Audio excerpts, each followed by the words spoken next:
감사합니다. 성경 말씀 읽겠습니다. 고린도후서 5장에 있는 말씀입니다. 고린도후서 5장 14절 말씀부터 읽겠습니다.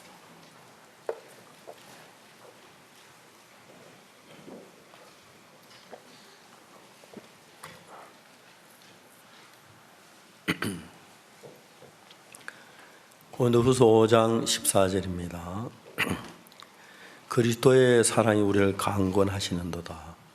우리가 생각건대 한 사람이 모든 사람을 대신하여 죽었은즉 모든 사람이 죽은 것이라. 저가 모든 사람을 대신하여 죽으심은 산 자들로 하여금 다시는 저희 자신을 위하여 살지 않고 오직 저희를 대신하여 죽었다 다시 사신 자를 위하여 살게 하려 함이니라. 그러므로 우리가 이제부터는 아무 사람도 육체대로 알지 아니하노라. 비록 우리가 그리스도도 육체대로 알았으나 이제부터는 이같이 알지 아니하노라.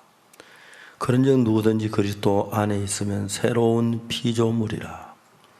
이전 것은 지나갔으니 보라 새 것이 되었도다.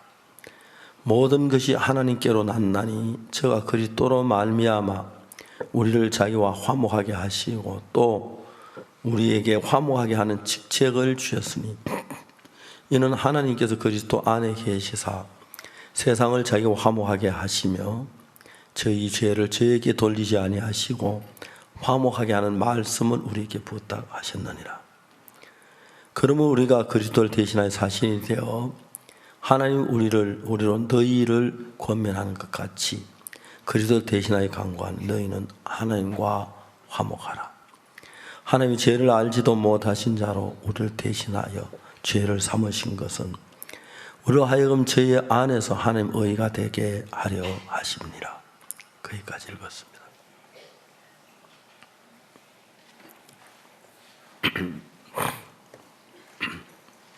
이런 이야기를 많이 했는데 한 번 이제 어떤 분이 찾아와서 자기 딸이 몇 번 자살을 시도했는데 좀 상담을 해달라고 해서 찾아갔습니다. 그분은 아내하고 이혼을 했는데 어린 딸이 엄마가 이혼하고 집을 떠난 뒤에 아버지가 사는데 엄마가 너무너무 그리웠습니다. 1년이 지나고 2년이 지나도 엄마는 전화도 한 번 안 하고 연락도 없고 늘 이제 혼자 엄마를 그리워했습니다. 그런데 엄마 이야기하는 것 자체가 아빠가 싫어하기 때문에 아빠 앞에서 엄마가 그립다는 표현을 하기 어려우니까 학교를 갔다 오면 자기도 모르게 자기 방에 들어 문을 안으로 걸어 잠그고 삶을 살고 늘 슬퍼하며 울며 고통하며 이 어린 아이가 자라서 이젠 처녀가 되고 했는데 나 19살이 돼도 20살이 돼도 21살이 돼도 여전히 엄마가 그리워하고 엄마 때문에 집에 돌아 울고 그랬습니다. 어느 날 이 아가씨 마음에 어떤 마음이 들었냐면 난 지난 날들이 너무너무 불행했어. 너무 슬펐어. 그리고 아무리 생각해도 자기 앞에 기쁜 날이 오지 않을 것 같은 거예요.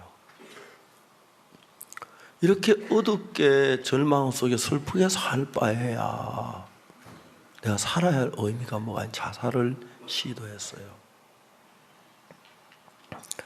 자살이라는 게 어떤 죽기 싫어도 죽는 사람이 있지만 죽고 싶어도 안 되는 사람들이 있더라고요. 자살을 이제 실패하고 병원에 입원해 있는 동안에 아빠를 대하는 건 너무 부끄럽고 죄송하고 그랬습니다.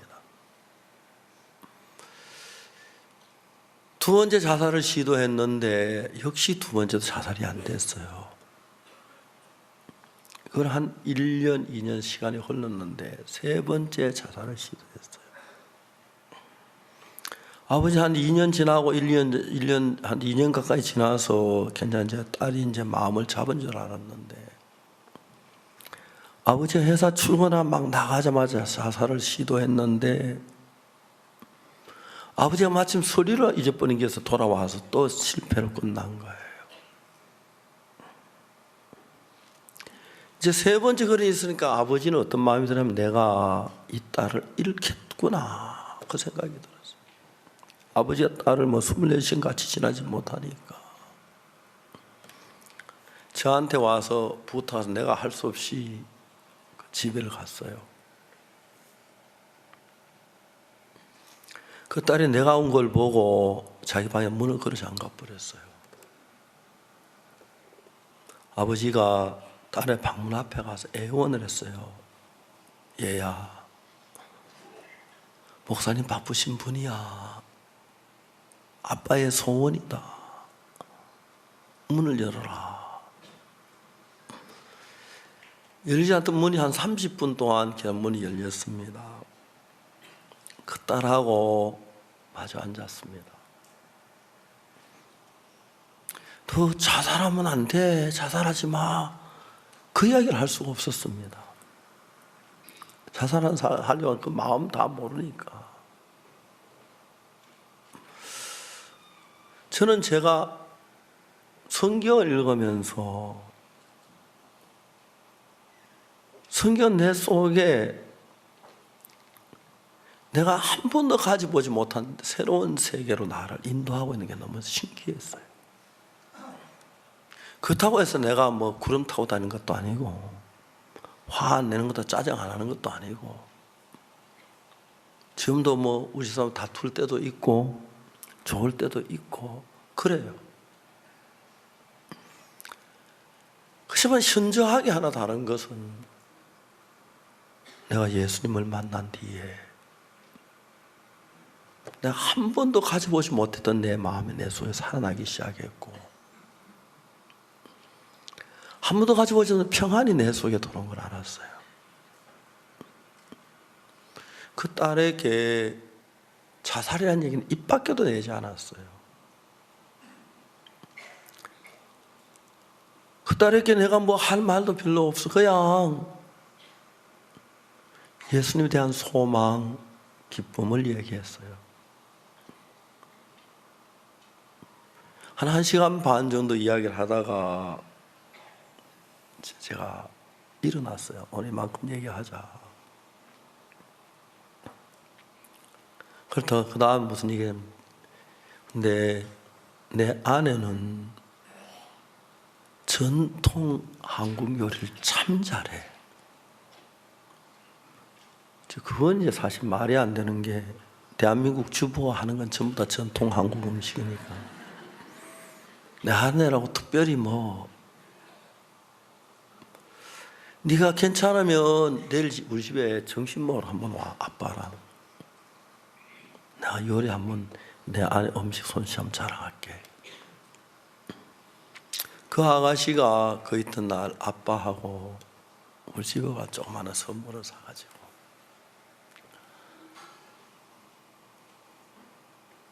아마 그 아가씨 태어나고 그렇게 행복해 하는 건 처음 본 것 같아요. 그전에도 안 봤지만,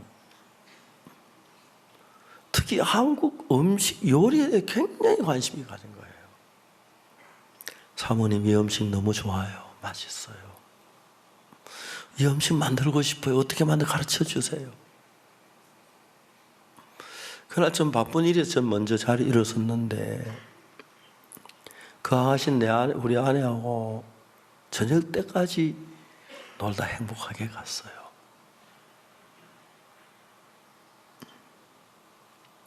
그리고 이제 그 뒤에 못 만났어요.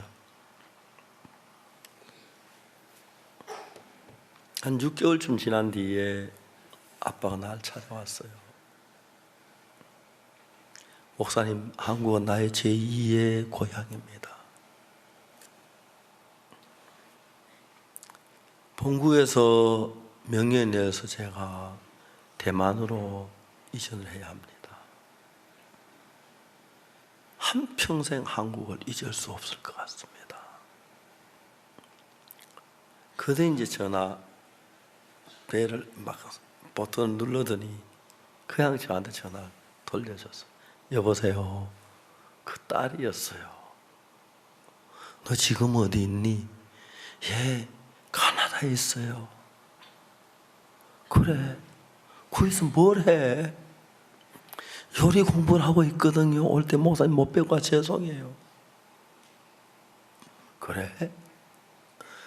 목사님 요리 공부 끝나면 식당 할 거예요. 제가 사는 동네 몬트리올인데 목사님 꼭 와서 우리 집에 식사 한번 해야 돼요. 목사님 집 음식 너무 맛있었거든요. 사모님은 꼭 한번 오세요. 불란스 요리를 할 거예요.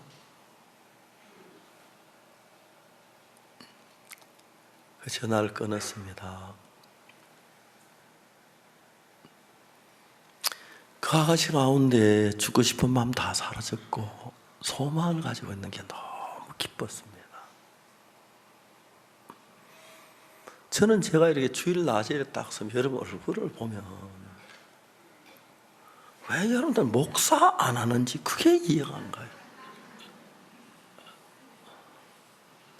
왜 학생들 목사 공부 안 하고 뭐 경영 뭐 외교관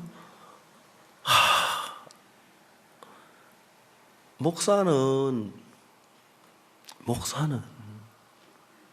사람마다 다르겠지만 사람의 맛을 가장 짭짤하게 느낄 수 있는 사람이 목사예요. 죄송합니다만 우리 교회 성도들 한 사람 한 사람 그 맛이 제가 먹어보진 않았지만 그 느끼는 그 맛이 너무너무 좋은 거예요.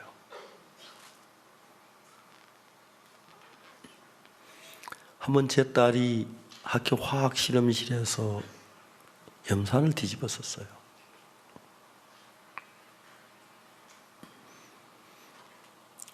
학교에서 화학 실험실 시간이 돼서 쉬는 시간이 마치고 이제 화학 실험실에 왔는데 먼저 화학 실험하던 아이들이 알코올 램프 위에다가 염산을 올려놔. 그게 폭발 제 딸 머리에 맞았어요. 우리는 잘 몰랐어요. 한 달 지난 뒤에 제 아내가 보니까 머리가 썩어 들어가고 있는 거예요.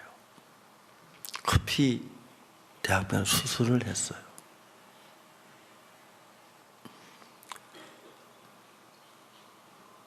학교 교장 선생님이 저를 불렀어요.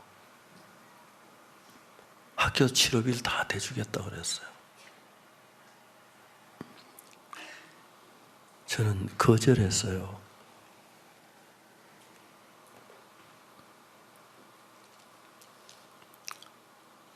저는 한 번도 사람에게 보상을 받고 싶은 마음이 없었기 때문에 하나님께 보상을 받고 싶었어요. 하나님 그 당시에 내 딸 반 아이가 71명인가 그랬는데 왜 우리 딸이었는지, 왜 내 딸이 염산을 뒤집었어야 하는지 그게 알고 싶었어요. 교장 선생님한테 간곡하게 겸비하게 보상을 거절했습니다. 하나님께 보상을 받고 싶어서. 제 딸이 열흘 동안 학교 등교를 못했습니다. 등교하는 날 아침에 학교 가는 버스 너무 복잡해서 머리에 붕대를 감고 모자 하나 사서 씌웠는데 머리가 안 될까 제가 한 달 동안 제 차로 딸을 등교를 시켰습니다. 은수가 차 안에서 이제 둘이 학교까지 한 20분 되는 시간 동안에 이제 신앙 이야기를 했습니다. 제 딸하고 진지하게 신앙 얘기를 할 시간이 많지 않았습니다.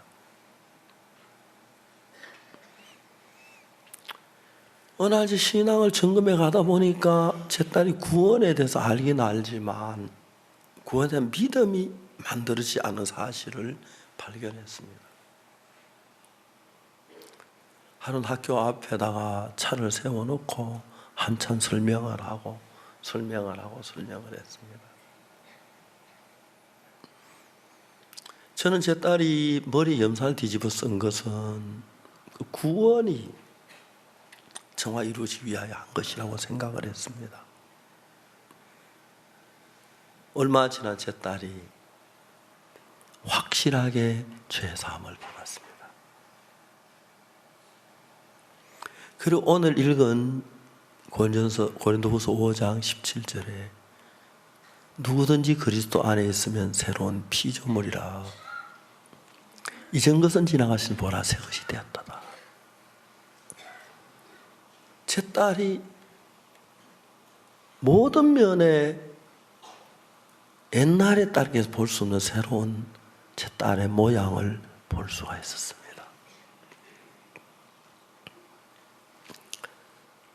그 이후로 한 번도 내가 사람에게 보상받지 말고 예수님께 보상받고 싶었습니다. 아까 자동차 사고 이야기도 그 이야기죠. 형제님은 비싼 차를 받았으니까 돈이 많이 들 거라고 아내한테 800만 원 달라고 그랬더라고요. 없으니까 내가 교회 일이라도 해주겠다고 그랬다 하더라고요. 우리는 보니까 차가 약간 끓여졌는데 그 정비하는 형제가 공짜로 다 해줬어요. 지금 거의 표가 안 나요. 한만바 표가 안 나요. 그건 뭐 아무 문제가 없어요. 전 차 한 20년쯤 타려고 하는데 그때가 내가 살아있다면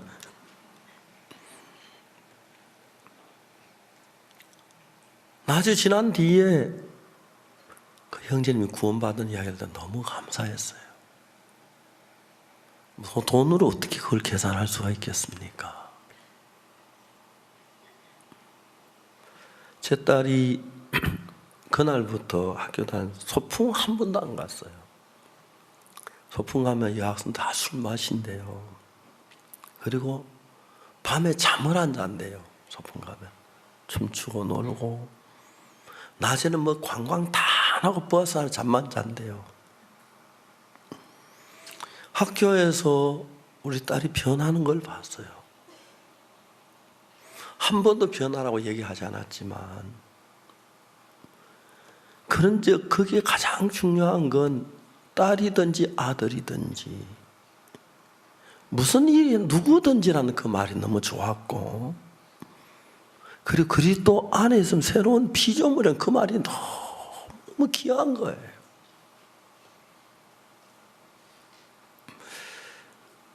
한 번씩 카나다 몬트리올에 가서 불란서식 요리를 한다고 하니까 몬트리올 가서 불란서식 요리 좀 찾으면 금방 찾을 수 있을 것 같더라고요. 한번 불란서 요리 한 번도 안 먹어보러 한번 가려고 해요. 일부러 가시긴 어렵지만 간다 가면 그리고 그 아가씨 학교를 졸업해서 지금은 요리사가 돼서 결혼해서 아들 딸 놓고 살막 그런 걸 상상해 보는데 그가 새롭게 되는 그 모양들이 너무 아름다운 거예요. 사람은 목사가 바꾸는 게 아니에요. 사람은 어떤 말로 달라지는 게 아니에요. 그 누구든지를 불문하고 그리스도 안에 있으면 새로운 피조물. 이건 하나님의 말씀이기 때문에 그가 누구든지 그리스도 안에 있으면 이전까지 살아왔던 내가 아닌 거예요. 이걸 정확하게 모르기 때문에 내가 더 열심히 죄짓지 않으려고 애쓰고 기도하려고 애쓰고 노력하지. 애써서 노력하는 것하고 새로운 피조물 바뀌는 건 전적으로 다른 거예요. 성경 읽어보면 베드로가 예수님을 십자가에 못 박기 전에 3번 부인을 했어. 예수님께 다굴기 전에 네가 3번 나를 부인하려고 했는데, 그리고 난 3번 부인하고 다구는 소리를 듣고 밖에 나가 통곡을 했다고 베드로가 이야기했어요. 옛날에 우리가 부른 찬송에는 울어도 못하네, 참아도 못하네, 힘써도 못하네, 믿으면 하겠네, 그렇게 돼 있는데, 베드로가 예수님을 3번 부인하고 통곡을 했는데 아마 뉘우치고 회개하려고 그랬겠지요. 그 통곡 베드로에게 아무 의미를 못 주었어요. 부활하신 예수님을 베드로가 만났을 때 정말 예수님 앞에 나와서 예수님, 제가 예수님 3번 부인을 했습니다. 고백하고 용서를 받고 싶었어요. 이러하다 보니까 예수님이 그만 떠나가시고 말을 못하고, 예수님, 내가 주님을 부인했습니다. 용서해 주세요 주님, 난 이런 인간입니다. 그 얘기를 하려고 하는데 뭔가 예수님 한 번씩 만날 때마다 막 주저대고 못했는데, 부활하신 예수님 만난 뒤에도 베드로는 여전히 마음에 자기가 예수님 3번 부인한 부분에 자유가 없었어요. 어느 날 베드로는 생각합니다. 내가 무슨 사도야, 내가 무슨 예수님의 제자야, 예수님을 부인한 인간이. 실제로 예수님 십자가에 못 박혀 죽으신 것은 우리 죄를 위한 것이었고, 베드로가 예수님 3번 부인한 그 죄라면 십자가에 그것도 지불이 됐는데, 베드로는 아직까지 그 속에 매여 있었어요. 이런 이야기들은 얼마나 고마운 이야기냐 하면, 베드로만 아니고 여러분들도 제도의 죄, 저울에 달아보면 무게가 나가는 죄가 있고 덜 나가는 죄가 있죠. 그죠? 그냥 새털처럼 가벼운 죄는 좀 지어도 그냥 지나갈 수 있는데, 묵직한 죄는 오래오래 우리 마음에 남아서 고통을 주잖아요. 베드로 생각할 때 예수를 3번 부인했다는 그건 정말 묵직한 죄인데, 어떻게 좀 고백을 하고 용서해 달라고 하고 또 주님 앞에 그걸 풀어야 하는데, 요즘처럼 주님은 그냥 같이 계시는 게 그냥 부활하신 오셨다 보였다 그러니까 또 금방 없으시고, 그러니까 머뭇 하다가 예수님 말씀 못 드리고 하루 가고 이틀 가고 사흘 가고 나흘이 가고 하니까 예수님 부활하시고 그 다음에 나타날 때도 이야기를 하고 싶은데 못해서 마음에 무거워서 어느 날 베드로가 시험이 든 거예요. 나 같은 인간이 무슨 사도야, 무슨 예수님 제자야. 아니야, 난 아니야, 난 아니야. 그래서 베드로는 결심을 합니다. 내가 무슨 사도야, 난 어부야. 고기를 잡으러 갈릴리 바다에서 밤새도록 그물을 던졌으면 하도 못 잡았어요. 새벽에 먼동이 틀 때 보니까 예수님이 와 계셨습니다. 고기 잡았느냐? 못 잡았습니다. 그물을 배 오른편에 던져라. 고기를 너무 많이 잡았습니다. 그때 베드로가 예수님인 걸 알았습니다. 배에서 내려서 가까이 와서 보니까 예수님께서 숯불을 피워 놓으시고 떡을 구워 놓으시고, 밤새도 그물을 던져 피곤하고 배고팠는데 다독다독 못하게 베드로를 만나 주었습니다. 그리고 베드로에게 말씀하시기를 네가 이 모든 사람은 나를 더 사랑하냐고 물으셨습니다. 예, 내가 주님 말이라고 합니까? 주님 사랑하지요. 그 말이 이제 나왔지만은 주님 3번 안 부인한다고 큰 소리 치는 3번 부인하고 하니까 그 자기도 믿어. 그 말도 이제 사랑한다는 말도 못 하겠는 거예요. 사랑하느냐? 예, 주님 내가 주를 사랑 주께서 아시나이다. 그렇게 대답하더라고요. 내 양을 먹이라. 내 양을 먹이라. 베드로는 이제 그날 자기를 묻고 있던 그 죄에 막 구속박된 데서 마음의 자유를 얻는 거예요. 그리고 이제 예수님 성천하시고 오순절 성령이 강림하시면서 베드로 성령의 충만함을 입었습니다. 베드로가 이제 성전 미문에서 안전벨 고치는 그 이야기가 나오는데 예수님을 3번 부인하고 다음 예수님이랑 내 양을 먹여 그 이야기하고 그때 불과 한 며칠 한 20-30일 그 짧은 기간 동안에 성전 미문에서 안전뱅이를 만납니다. 자, 이 같으면 내가 무슨 사도야, 내가 무슨 예수님의 제자야. 그런데 예수님은 아무 말씀도 하지 않고 내 양을 먹이라고 하시죠. 내 양을 먹이라. 내 양을 치라. 그거 보니까 이제 그때 베드로가 십자가에 못 박혀 돌아가실 때 그때 모든 인류의 죄를 위해 죽었다고 말하는데 내가 예수님 부인한 그 죄도 십자가에 끝이 났구나. 그 나도 예수와 안 하구나. 그럼 나도 예수님처럼 해보면 되겠네. 성전 미문의 성전 안전병이를 보면서 베드로는 마음속에서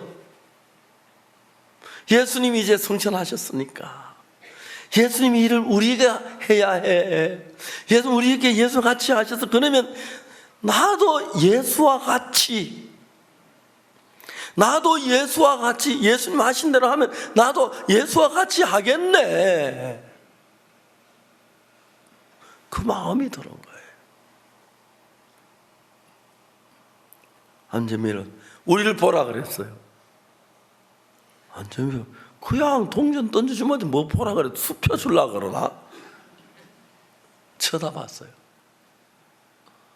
베드로가 말합니다. 은과 금은 내게 없거니와 내게 있는 것을 내게 주노니 곧 나사렛 예수 그리스도 이름으로 걸으라. 여러분, 베드로에게 내게 있는 것, 돈은 어디 지갑 안에 있고 포켓에 있고 그렇지요? 그렇습니까? 물은 물통에 들어있고 그렇지요? 볼펜은 여기 꼽혀져 있고 성경책 가방에 있고. 내게 있는 것, 베드로에게 있는 것이 뭡니까? 예수님입니다. 그 예수님은 어디에 있습니까? 베드로가 내가 예수님 3번 부인했는데 난 예수님께 용서를 받으려고 했는데 이미 십자가에 못 박혀 죽으실 그때 우리의 모든 죄가 해결, 그 죄도 포함돼서 이미 그 죄가 씻어졌기 때문에 그렇지 성령이 임하셨고 성령이 내 안에 계시기 때문에 나도 예수처럼 하면 예수님처럼 되는구나.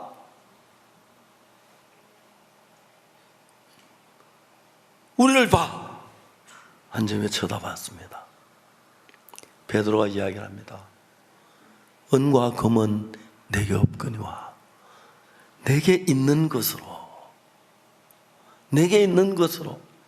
베드로에게 뭐가 있어요? 예수님이 있었어요. 어떻게 있습니까? 베드로 그 말씀을 마음에 받아들였을 때 그때 예수님 마음이 내 마음 안에 있어서 나하고 같은 마음이 만들어지는 거예요. 그럼 내가 육을 따라 살았는데 지금 내가 이 안전에 일으키면 이렇게 일어날 수 있을까? 어떻게 일어날 걸까? 예수님으로 일어나는 거 아닙니까? 내가 예수님 믿었기 때문에, 내 죄 사한 걸 믿었기 때문에 그 예수 내 안에 계시고 내가 이러면 같이 역사하겠구나, 그 믿음이 일어난 거예요. 그리고 베드로는 안전에 나한테 많은 뭐였든 이스라엘 사람들아, 우리 개인의 권능과 경건으로 이를 향한 왜 우리를 주목하느냐. 분명히 이 베드로가 그 병든 자 30, 안전병이 나면서 안전병이 된 사람 일으켰습니다.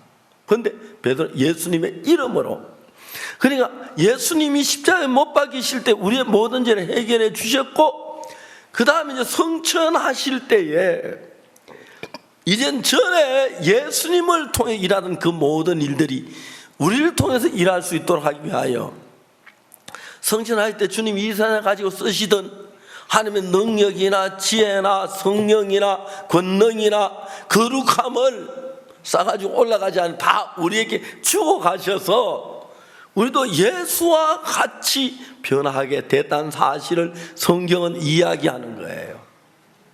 근데 사탄은 우리 속에 아니야. 넌 여전히 술 마시잖아. 너 여전히 실수하잖아. 넌 여전히 뭐 육신적이잖아. 세상 좋아하잖아. 먹는 거 좋아하잖아.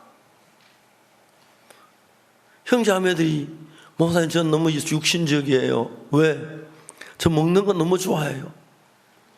넌 육신적인 먹는 거 안 좋아해도 지금 육신 눈에 보이는데 육신적이지 뭐. 그렇잖아요. 나도 그래. 그렇지만 눈에 보이는 육신만이 예수님이 영이 계시니까 영적이기도 해. 내 속에 주님도 계셔. 그래서 내가 몸이 있는 걸 아듯이 주님이 나와 있는 걸 알아. 그래서 내가 몸이 내가 밥도 먹고 일도 하고 뭐 하듯이 내 안에 영도 일하는 걸 믿어. 그러면 그때부터 하나님이 일을 하시는 거야. 사람들은 자기가 좀 더 성경을 읽어가지고 기도를 더 해가지고 더 신령해져서 더 능력 있는 사람이 돼서 일을 하려고 합니다. 그러니까 이제 우리가 이야기하는 것은 고린도후서 5장 17절에 그런즉 누구든지 그리스도 안에 있으면 새로운 피조물이라 이전 것은 지나갔으니 보라 새 것이 됐다. 그러니까 여러분들이 볼 때 내가 구원받아 달라진 게 하나도 없는데 얼굴이 더 예뻐진 것도 아니고 뭐 어떤 사람 구원받아 얼굴에 막 빛이 난다고 하더라고요. 빛 너무 남아 밤에 도둑질 못 하라고 그렇게.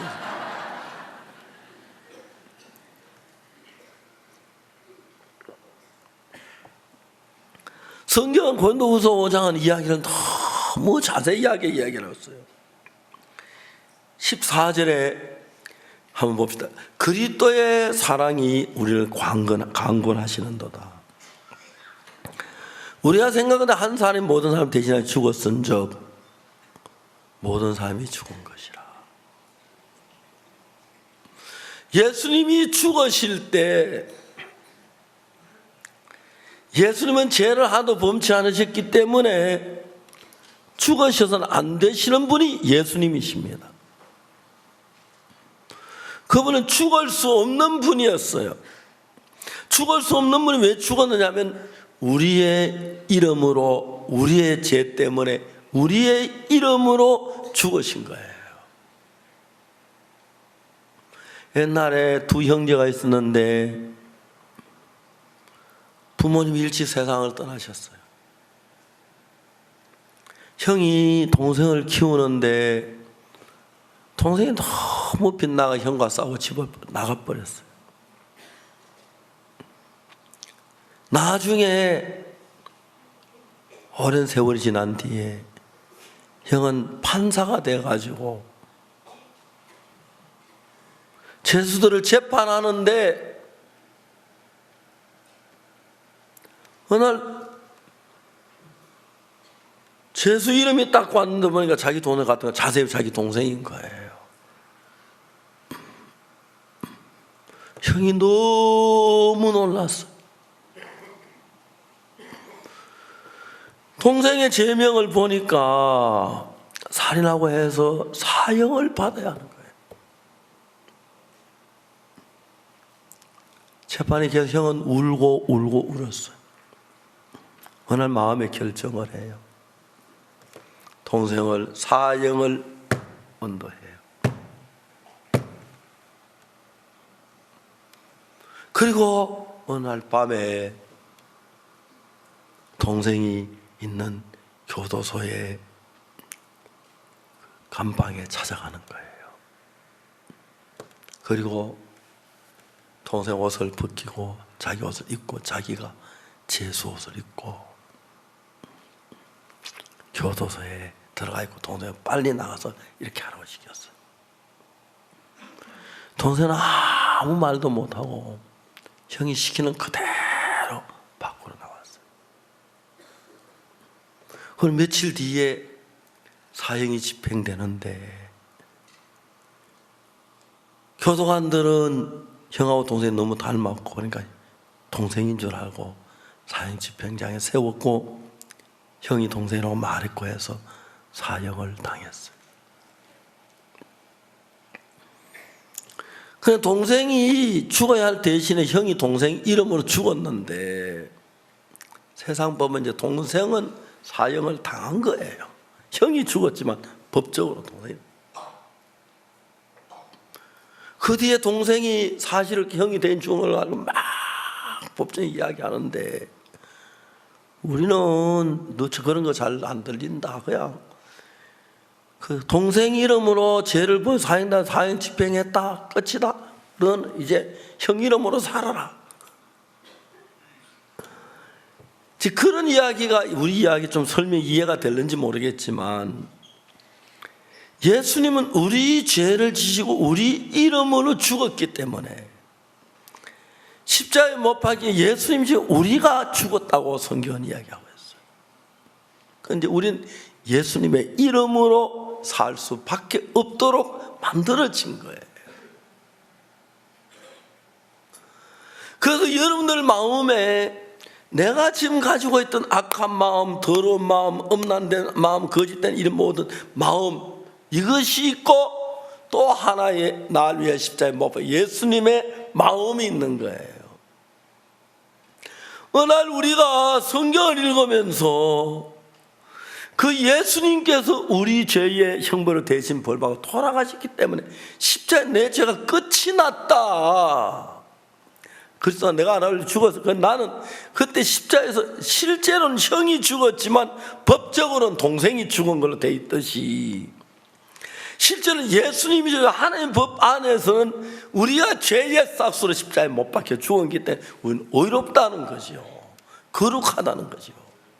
그렇게 했을 뿐 아니라 우리가 여기서 예수 그리스도와 살 수 있도록 어떤 일을 했냐면 우리가 죄인임을 깨닫고 예수 우리 죄를 위해 십자가에 못 박혀 죽은 사실을 마음에 깨닫고 믿었을 때에 내가 볼 땐 죄인이 맞는데 내가 죄인이라고 말하느냐 아니면 예수님이 내 죄 사해 의인이라고 말하느냐 그건 어디에 결정되냐면 예수님이 내 죄를 씻었다는 사실을 믿었을 때 내가 죄인이 될 수가 없고 의인이라고 해야 맞고 그냥 내 예수님은 그 예수님 따로 죽고 내 죄는 그냥 남아있다고 믿을 때는 내가 죄인이란 말이 되지만 예수님이 내 죄를 위해 십자가에 못 박혔다면 나는 죽었고 예수님의 의인이 내가 예수님의 삶을 사는 것이라서 그 실제로 하나님은 여러분 우리 모두를 내 삶은 십자가에서 끝이 났고 못 박히고 죄도 다 끝났고 더러움도 끝났고 박옥순한 그 인생 끝이 났고 이제 그리스도 이름으로 내가 이 세상을 사는 것인데 베드로 그 사실을 깨달으면서 성전 미문 안전뱅이를 만난 거예요. 우주님 살아 계실 때 같으면 어떻게 했겠나? 분명히 저 사람 고치겠구나. 주님께서 눈먼 소경도 보고 고치셨고 안전매도 고치셨고 38년 된 병자 고치셨으니까 그럼 내 안에 주님이 계시니까 나도 예수님의 이름으로 내가 생각하면 예수님 나타나서 내가 작은 예수가 되겠구나. 베드로는 그 사실을 믿어버렸습니다. 그리고 말합니다. 나를 쳐다보다. 우리를 쳐다보라. 쳐다봤어요. 소경이 죄송합니다. 안전뱅이가 지금까지 구걸해도 쳐다보라는 사람 다 있네. 뭐 수표 주려고 그러나 금덩어리 주려고 하나 뭐 주려고 쳐다봤어요. 그러니까 그래서 오른손 딱 잡더니 뭐냐, 은과 금은 내게 없거니와 내게 있는 것은 네게 주노니. 베드로는 누가 있어? 예수님이 계시죠. 베드로 안에 예수님이 계신다면 베드로는 예수님인 거예요. 맞습니까? 베드로는 예수님인 거예요. 이제 예수님이 아는 것처럼 은과 금은 내게 없거니와 내게 있는 것은 내게 주노니 나사렛 예수 그리스도 이름으로 걸어라. 이젠 내가 내 이름으로 사는 것이 아니라 예수님의 이름으로 살도록 해놨습니다. 기도를 할 때도 예수님의 이름으로 기도하고, 무슨 일을 하든지 간에 주의 이름으로 주의 마음을 하니까 껍데기만 박옥수지 속은 예수를 싹 바꿔놨다는 것이요. 그러면 목사님이야 그렇지만은 나는, 그러니까 이제 목사님이야 그렇지만 나는 하는 그건 자기 생각이고, 성경은 우리가 그리스도 안에 새로운 피조물이라. 자, 따라해 봅시다. 누구든지 그리스도 안에 있으면 새로운 피조물이라. 이전 것은 지나갔으니 보라 새 것이 되었도다. 자, 그거 외울 수 있습니까? 다 같이 한번 외워볼까요? 시작. 그런즉 누구든지 그리스도 안에 있으면 새로운 피조물이라. 이전 것은 지나갔으니 보라 새 것이 되었도다. 맞아요? 그거 믿는 거예요. 주님은 우리 이미 새롭게 나와서 여러분들이, 제가 그 생각하면 너무 감사한 것이 뭐냐면, 저 죄사함 받기 전에 저녁마다 친구들끼리 모여 놀았어요. 우리 동네 친구들 가운데 아버지가 없는 친구가 있는데, 그 집엔 어머니가 있기 때문에 그 옆방이 이제 우리 노는 아지트였어요. 그러나 아버지가 그때 그 집은 자유로워요. 다 개까지. 아버지는 무섭지 어머니는 안 무섭잖아요. 마음대로 살아요. 그래서 놀다가 이제 저는 너즈막해서 이제 사과 따러 가고 감 따러 가고 도둑질 하러 가는 거예요. 그 이튿 아침 새벽에 전 또 새벽 기도는 열심히 나갔으면 지옥 가기 싫어서 제 회개하고 용서해 달라고 막 새벽 기도를 했어. 그럴 때 내 마음에 오늘 저녁 거기 가면 안 돼. 그럼 또 죄를 지어. 난 죄 지으면 안 돼. 오늘 가면 거기 가면 안 돼. 또 죄를 지어. 그렇게 한걸 다짐을 해도 저녁만 되면 그 집 가 있는 거 같이 놀고, 언제 왔는지. 제사 받고 나니 놀라운 것은 제가 거기 안 가고 있는 거예요. 집 성경 읽고 있는 거예요. 한 번은 제가 친구하고 만나 한 30분 좀 남아있어. 그동안 성경 좀 읽다 가야겠다 했는데 성경을 읽다가 보니까 해가 지는 거예요. 약속 다 잊어버리고 성경 속에 빠져서 성경을 읽게 됐어요.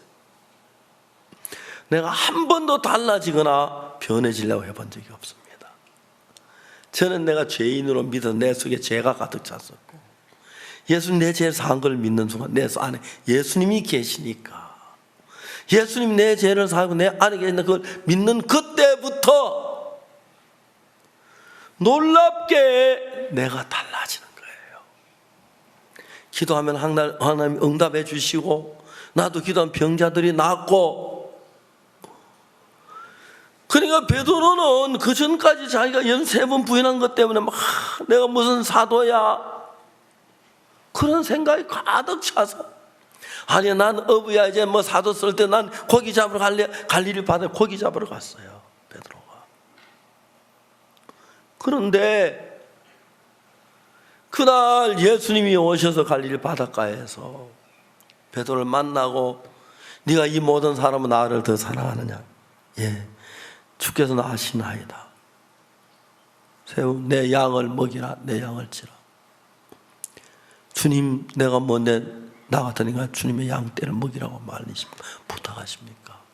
주님 너무 감사합니다.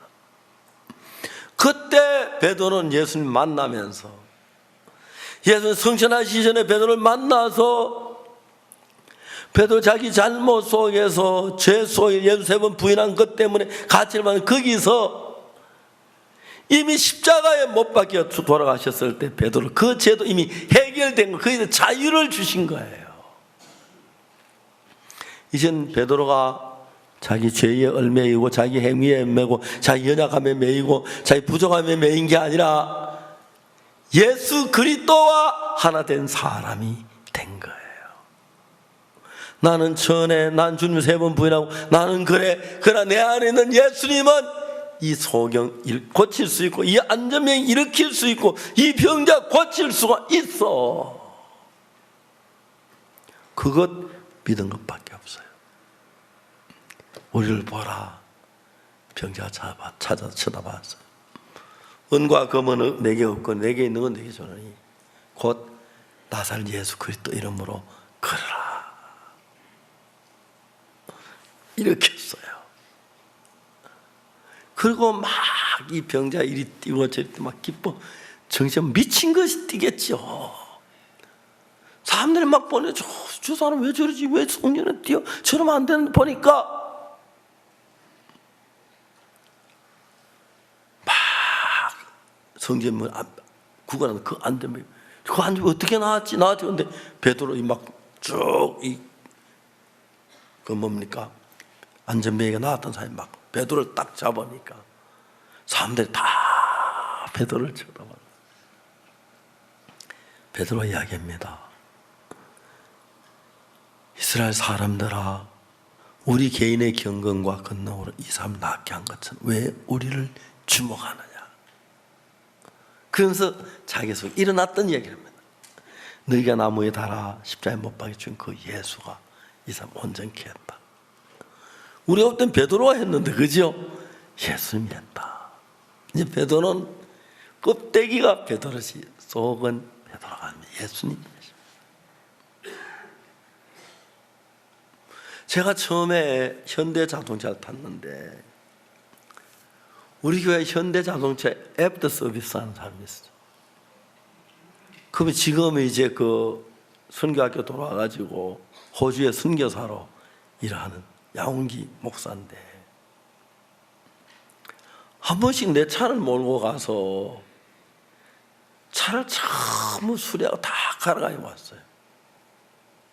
그런데 그 형제가 타는 차는 너무 고물이에요. 왜 니는 고물차 타고 그냥? 목사님도 껍데기만 보시네요. 자기 현대자도 정비 사니까 껍데기는 못 봐. 껍데기는 그런데 속은 다 새로운 걸 바꿔놨어. 목사님, 내 차 껍데기 보고 그런 소리 하지 마십시오. 이 껍데기가 폰이고 짜부러진 거예요. 속은 다 벤저로 다 바꿨습니다. 그래, 나중에 이제 이유를 알았어요. 가서 뭐 정비하면 딴 차보다 자기 차 전부 다 가랑하게 바꿨다는 거예요. 그처럼 예수님께서 껍데기만 열어보내고 이런 부속을 속을 다 바꿨어요. 벤저로. 알겠습니까? 벤저로, 예수님으로. 이해가십니까? 사건의 껍데기 보지 마라. 예. 그렇죠. 옛날 시조에 보면 옥에 흙이 묻어 길가에 버렸더니 가느니 오느니 흙으로만 아는도다. 두어라 흙이라 한들 흙일 수가 있을 소냐. 그 귀중한 보석이 흙이 묻어 길가에 버렸더니 간사람 온사 다 흙으로 만다. 여러분도 이런 시조 좀 외워요. 껍데기야 육신이라서 육신감대로 살았더니 오느니 간에 전부 다 육으로 아는 도다. 두어라 그들이 육이라 한들 육일 수가 있을 소냐. 난 예수님이다. 이제 시가 그렇게 이제 여러분 시를 좀 쓸 줄 알아야 돼요. 그렇죠? 그 성경은 뭐라고 말? 그 누구든지는 그 말이 너무 좋아요. 잘난 자, 못난 자, 배운 자, 못 배운 자, 키 큰 자, 적은 자, 잘생긴 자, 못생긴 자, 나이 많은 자, 젊은 자, 할 것 없이 그리스도 안에 있으면 어떻게 예수 그리스도의 피로 죄 사함을 마음에 믿고 깨달았을 때 그리스도 안에 있으면 새로운 피조물이라. 그래서 성경을 말하기를 이전 것은 지나갔으니 보라 새 것이 되었도다. 나도 자꾸 여러분 왜 어떤 집에 가면은 밤에 자다 딱 제가 자주 이제 해외가 자는데 자다 밤중에 잠이 깨 우리 집인 줄 알아 딱 일어나서 혼자 캄캄한데 화장실 간다고 엉뚱한 길로 가잖아요. 가보면 우리 집이 아니잖아요. 그죠? 혹시 여러분 그럴 때 있습니까? 저 그럴 때 많아요. 밤에 이제 딴 나라 가서 뭐 미국을 간다든지 아프리카 가가지고 밤에 일어나서 잠결에 여기가 우리 집인 줄 알아요. 가보면 문이 없는 거예요. 가만히 보니 아 여기 우리 집이 아니네. 딴 집이네. 여러분이 그리스도 예수 안에서 성경이 말하기에 새로운 피조물이 되었다고 말합니다. 여러분 이건 여러분의 말이 아니고 예수님의 말이고 하나님의 말씀입니다. 여러분은 어떻게 생각할지 몰라도 하나님은 이전 것은 지나갔으니 보라 새 것이 되었도다. 옛날 박옥수 아니다. 새 사람이다. 알겠습니까? 이해가십니까? 옛날에 박옥수 아니다. 새로운 피조물이다. 맞습니까? 예. 옛날 박문택이 아니다. 옛날 황효정이 아니다. 새로운 피조물이다. 옛날 신찬욱이 아니야. 하나님 그렇게 말합니다. 알겠습니까? 옛날 이경호 아니야. 정말 아니. 민웅기 옛날 민웅기 아니야. 우리 새로운 피조물이야. 지금 이거 박옥수 목사 얘도 예수님 말씀 들으세요. 여러분 모두 이제 옛날 여러분 아니야. 다 지나갔다. 새로운 피조물이 됐다. 이젠 우리가 예수로 살 수밖에 없도록 만들어졌어요. 무슨 예수가 저래? 그런 소리 하면 안 되죠. 하면 안 되는 여러분 왜 그렇게 살면 안 된다는 것입니다. 그래서 베드로가 이제 나도 그리스도 안에 새로운 피조물이니까 예수님 하는 대로 한번 해보자. 알겠습니까? 예수님 같으면 이 안전뱅이 어떡하겠노? 일으키겠지. 그래서 우리를 봐라 하니까 쳐다봤어요. 어서 딱 잡더니 은과 금은 내게 없거니와 내게 있는 것은 내게 주느니 곧 나사렛 예수 그리스도 이름을 걸으라 그랬어요. 갑자기 막 뛰어서 막 걷는데 저도 그런 흉내를 종종 내거든요. 똑같이 예수님이 일하신 것처럼 우리 속에 일하는 걸 보았습니다. 요즘은 우리 목사님들 해외에 많이 나갑니다. 아침에 일어나면 편지를 확인하는데 편지가 무지무지하게 많이 와요. 해외에서 전부 가서 마인드 교육하고 그 다음에 그때 변화받고 이제 기쁜 소식 선교가 세계를 덜썩덜썩하게 만들어요. 많은 국가에서 우리가 가르치는 이 마인드를 깜짝 놀래요. 그거 박옥수 목사가 개발한 거 아닙니다. 예수님이 주신 겁니다. 아멘. 이젠 여러분 안에 예수님의 의가 여러분 안에 있고 예수님의 거룩함이 여러분 안에 있고 예수님의 지혜가 여러분 안에 있고 예수님의 능력이 여러분 안에 살아 있는 것입니다. 베드로가 나는 어부야 예수를 3번 부인해서 하고 갈릴리 바다에 고기 잡았으면 여전히 그러다 인생 비참하게 정말 근심만 하고 살다 죽었을 텐데, 전에 예수님 부인한 건 나네, 나. 근데 그 나는 이미 죽었어. 이제 십자가에 못 박일 때 나도 죽었고 지금 사는 건 내가 예수가 됐어. 내 안에 예수님이 살아 이래. 베드로는 그런 마음으로 살았어요. 애니야가 중풍병으로 누워있는 걸 보고, 애니야야, 예수 그리스도께 너를 낫게 하시 일어나 네 자리를 정돈해라. 놀랍게 역사가 일어나는 거예요. 사랑하는 형제자매 여러분, 여러분 거울을 보면 여전히 나같죠, 그렇죠?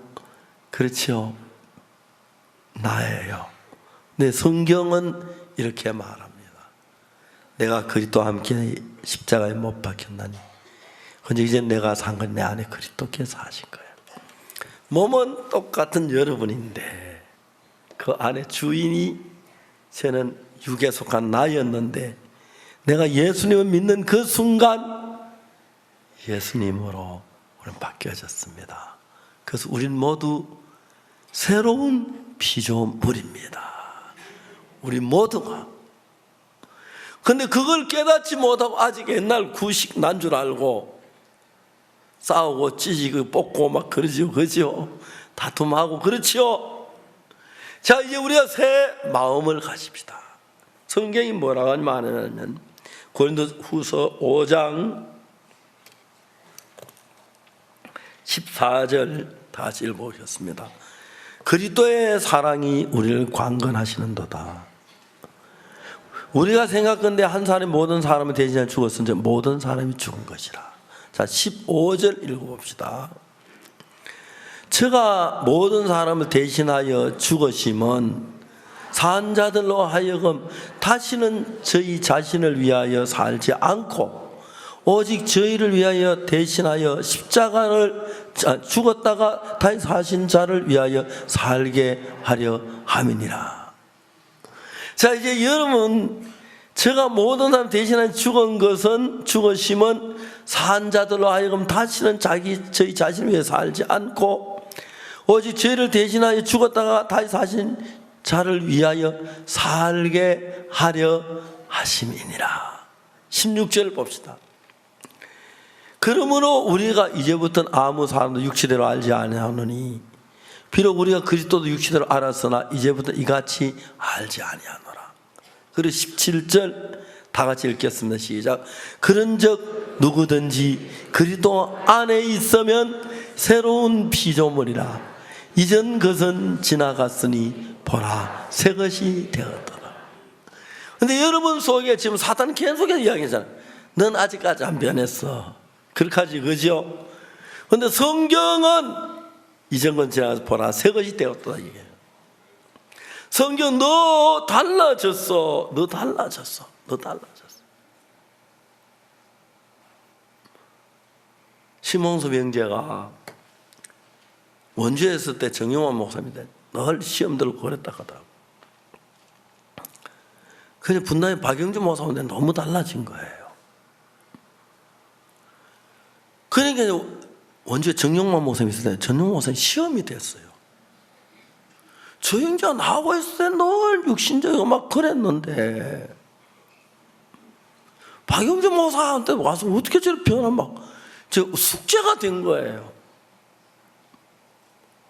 어느 날 정용원 형제 나한테 찾아와서 목사님 질문했습니다. 뭐냐, 왜 심홍섭이 나한테 있을 때는 그래 문제고 늘 문제 일으키더니 박영주 목사 어떻게 그래 달라졌습니까? 간단하게 이야기를 했어요. 저 목사 자네는 심홍섭 형제 껍데기 모양 보니까 육신적이고 막 그 실수가 그것만 보여서 그렇고 박영준 목사는 하나님의 말씀을 믿었다. 이 형제를 예수님 병했다. 그걸 믿었다. 확실히 보는 눈이 달랐어요. 그 우리가 지금 여러분들 속에 살아계신 예수님이 살아계시는데 먹는 거 좋아하고 잠자기 좋아하고 세상적이고 놀리기 좋아하고, 예수님 같이 계시는 뭐 이러노? 난 아직 아니야, 난 안 변했어. 당연히 그렇게 얘기를 해야죠. 자주 그런 이야기해요. 냉장고에 맛있는 아이스크림도 있고 뭐 여러 가지 과일도 있고 한데, 그 우리 집 사람 냉장 쓴냉이도 있고 그렇죠?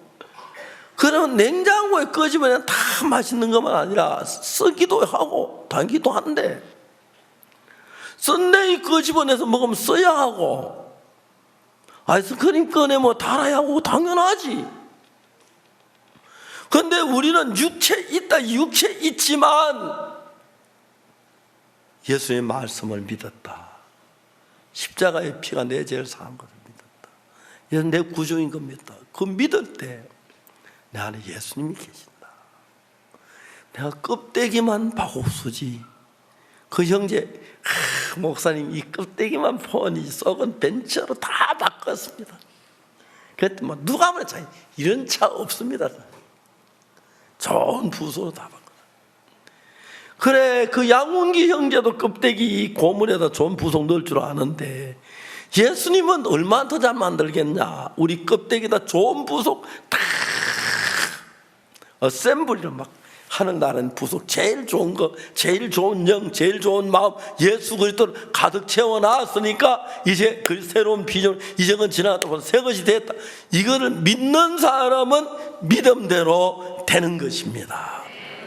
그렇기 때문에 지금까지 여러분, 난 육신적이야, 난 믿음이 없어, 먹는 거 좋아해, 사역자들이 그런 소리를 많이 해요. 그래서 나도 이제 그래서 I like eating, 저 먹는 건 정말 좋아해요. 그래서 난 입이 커요, 딴 사람보다. 요즘은, 옛날엔 제가 막 사람들 입에, 얼굴에 입밖에 없다 그래요. 사람들 그렇게 눈이 어두워서 눈도 있고 코도 있는데 입밖에도 말이 되나요? 좀 사람들은 그래요. 그래도 입밖에 없다고 해서 제가 입밖에 없는 게 아니에요. 눈도 있고 코도 있고 귀도 있어요. 그렇죠? 예. 여러분들이 눈만 쳐 눈밖에 안 보이고 입만 쳐 입만 밖에 안 보이는데, 육신만 쳐다보면 육신밖에 안 보이지만 예수님을 한번 바라보십시오. 여러분이 놀라운 사람으로 변합니다. 알겠습니까? 예수님으로 새롭게 된 사실을 믿는 믿음을 가졌을 때, 그때부터 예수님이 놀랍게 일을 하시는 것입니다. 우리 죄를 다 사해놔도 죄인이라고 믿으면 죄인입니다. 그러나 죄를 사한 걸 믿었을 때, 그때부터 우리 마음에 의가 살아서 일하고 있고, 육신뿐이라 생각할 때 육신밖에 없지만 내 안에 예수님 살아계신 걸 믿었을 때, 그때 예수님은 여러분 안에 능력으로 일을 하기 시작하십니다. 자, 17절 다 같이 읽겠습니다. 그런즉 누구든지 그리스도 안에 있으면 새로운 피조물이라. 이전 것은 지나갔으니 보라, 새 것이 되었다. 자, 여러분, 주님은 뭐라고 말하십니까? 여러분, 옛날에 여러분이라고 말합니까? 새로운 사람으로 말합니까? 예, 어느 거 믿겠습니까? 자, 이 시간부터 우리는 이 말씀을 믿읍시다. 예, 내가 추한 것도 사실이고 실수한 것도 사실이고 거짓말한 것도 사실이고 그건 옛날에 나야. 알겠습니까? 이제 그리스도가 내 안에 계셔. 나도 그리스도처럼 모든 걸 할 수 있어. 하나님 나를 새롭게 하셨어. 이 사실을 믿는 믿음을 가지면 그때부터 하나님의 성령이 여러분에서 일을 하기 시작합니다. 아까 자살했던 그 아가씨에게 새로운 기쁨을 주신 예수님이 그렇게 하셨어요. 우리 같은 사람을 통해서. 이제 그 예수님 혼자 일하지 아니하고 김영재를 통해서 일하고 싶고, 박영재를 통해서 일하시고 싶고, 이영재를 통해 일하고 싶고, 김자매를 통해 일하고 싶고, 이자매를 통해 일하고 싶어 합니다. 그래서 우리 속에 일할 수 있도록 모든 걸 다 갖추어 놓았습니다. 아멘. 믿습니까? 이제 여러분은 이 시대의 예수가 되었습니다. 여러분 죄를 가지고 여러분의 이름으로 예수님이 죽었기 때문에 이제는 우리는 대신에 우리의 호적은 이미 사망 당했다고 사망 신고가 돼서 호적에 우리는 없습니다. 이젠 예수님의 이름이 있습니다. 예수님의 이름으로 예수님의 능력을 행하면서 예수님의 뜻을 이루며 살 수 있도록 만들었기 때문에 내가 하려고 애쓰는 것이 아니라 하도록 되어 있다는 사실을 믿으면서 달려가면 하나님 여러분 속에 살아서 크고 놀라운 일을 행하시고 능력을 나타내실 줄을 확실히 믿습니다.